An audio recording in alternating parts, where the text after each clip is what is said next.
Thank you very much. Thank you, Amit. I was scared with that security alert. We have a presentation, and hopefully it will be brief and clear to talk about the shared network.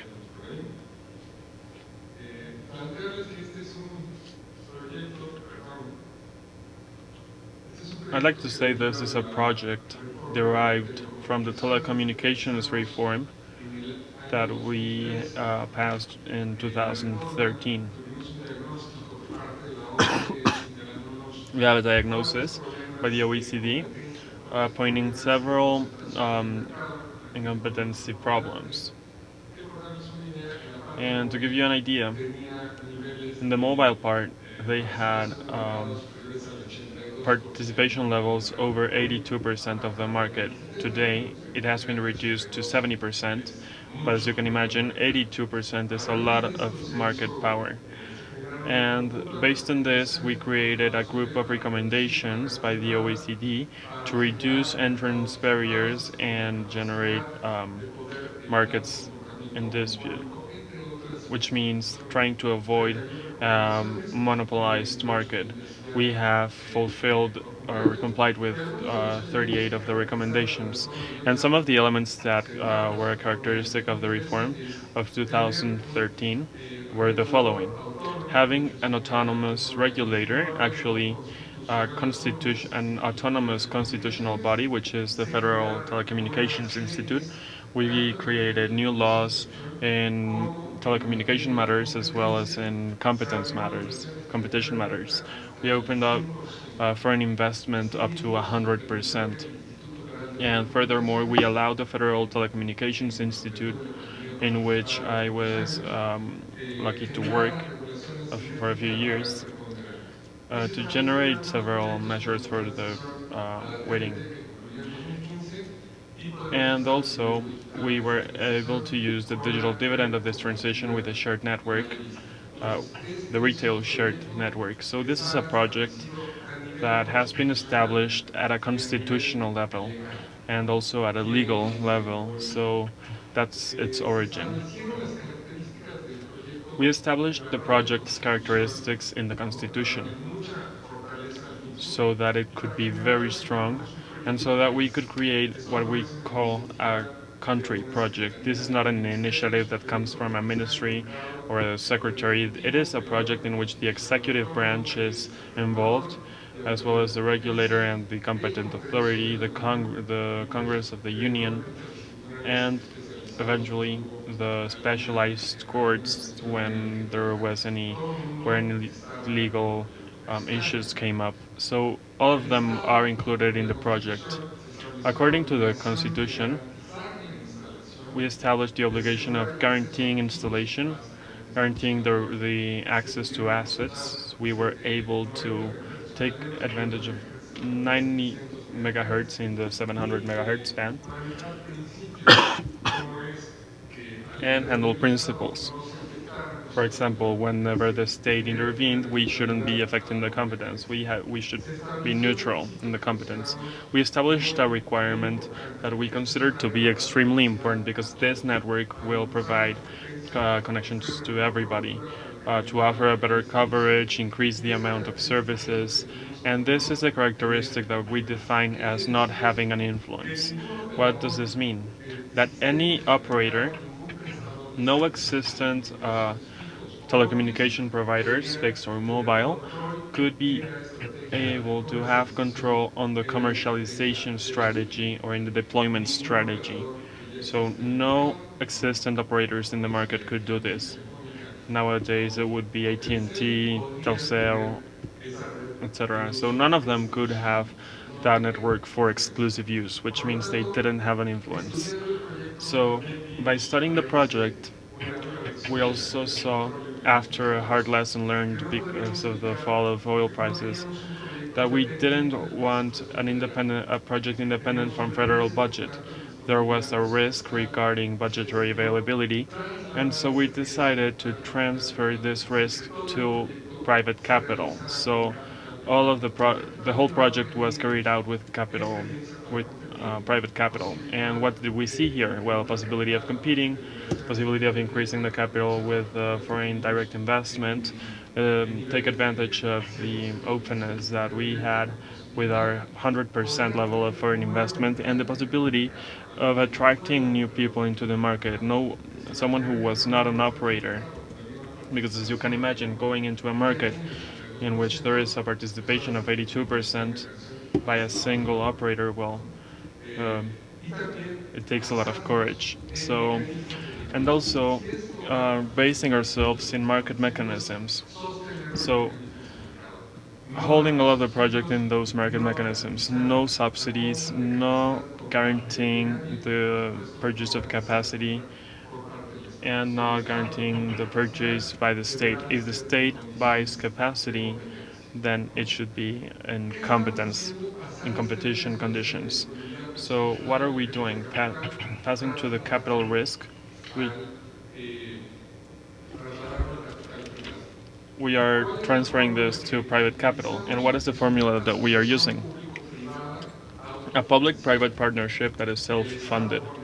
The state grants assets, the private investor puts up the capital, and the project is carried out. So, how do we implement these principles to carry out this project?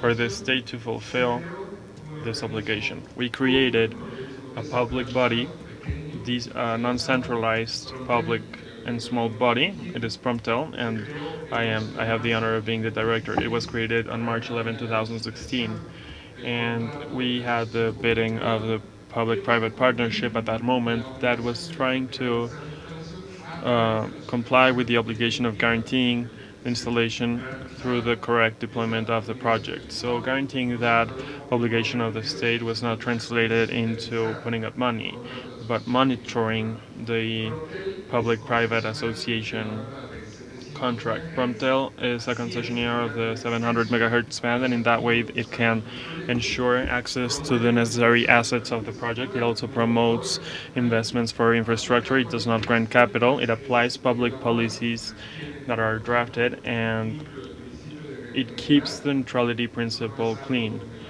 This means that this is not something that that the sub-ministry of communications is in charge. It can create policies for the whole sector without affecting our market. And it is not an operator, it is a new body. It is not an operator such as Telecom, which is right now operating satellite system in the Mexican part. And that excludes the influence principle. And for that, we can understand that the private capital wants something in return in order to be certain about their investments. Furthermore, in addition to being able to develop the network, a point that was established as an incentive was a discount in the access points to the spectrum. Usually, the spectrum, if we were looking at other bands such as the one of 2.6 gigahertz, 100, 800, they have a certain price, and the 700 band is the tenth part of that price. It is a 10% of that because it has been given a retail use. It has quality obligations regarding being above 5.5 G. It operates with release of 3.0 G, and also they have coverage obligations with specific goals in the contract. The auction was not won with money. It was won with a coverage offer. We established a minimum coverage of 85%, and then the coverage offer had to be above that number. So we were trying to identify up until where could the market develop this network. The result was an offer of 92% by Altam Redes, which is a private consortium. But the auction was not won by bidding. It was a sort of beauty contest in which the winner won because of the coverage offer. We didn't want to get more money for the state. We just wanted to remove access barriers in the market, increase the quality and the coverage of our services. The TPP contract guarantees the conditions, and also has the freedom to deploy and the freedom of in its economic offer. The presentation will be left here, but shortly in our right side we can see private capital. Alten Networks is operating this network. It has investments from the global bank, Morgan Stanley structure, other pension funds, and among their investors. They always have to guarantee that at least 30% of the capital should come from them in order not to have over debts in the projects. The 11 bank is intervening in the project, and recently CAF joined the project with $50 million. They are involved. Nokia and Huawei are also involved in their construction with back-to-back obligation on the TP contract. Altan is working with the infrastructure market by renting existing capacity and fostering the development of new towers with new fibers. But their objective is not to generate or to create a lot of infrastructure, but motivating and encouraging the market to create the infrastructure and making it shared in the whole networks. On the right side, we have the state as a regulator who is granting the service concessions, and Spectrum, Promtel, the concessionaire, who is controlling this contract by receiving up to 1% of the total revenue of the project. So I just want to say that these are the landmarks of the project. We have 94.2. We have finished the fourth part of the project, which was 30%. There's 1.2, a touristic goal called Magical Towns, and that information can be consulted. It was based on open hiring principles. It can be found on datos.gov.mx slash shared network. That is where you can see all of this information, and in the Promptel webpage as well. We began with a 50% rollout, and so you can find other details in there. But most importantly, we already have retail contracts. We have a lot of companies involved, such as Televisa, Telefonica, Movistar, and but none of them are have to buy capacity. It is not mandatory. These enter in normal market conditions.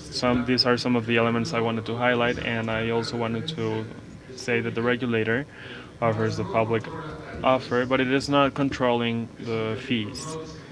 It is a non-discrimination project that acts with transparency in the retail market. So this is what I wanted to share with you, and thank you very much. Thank you, Fernando. I think this is a very interesting model.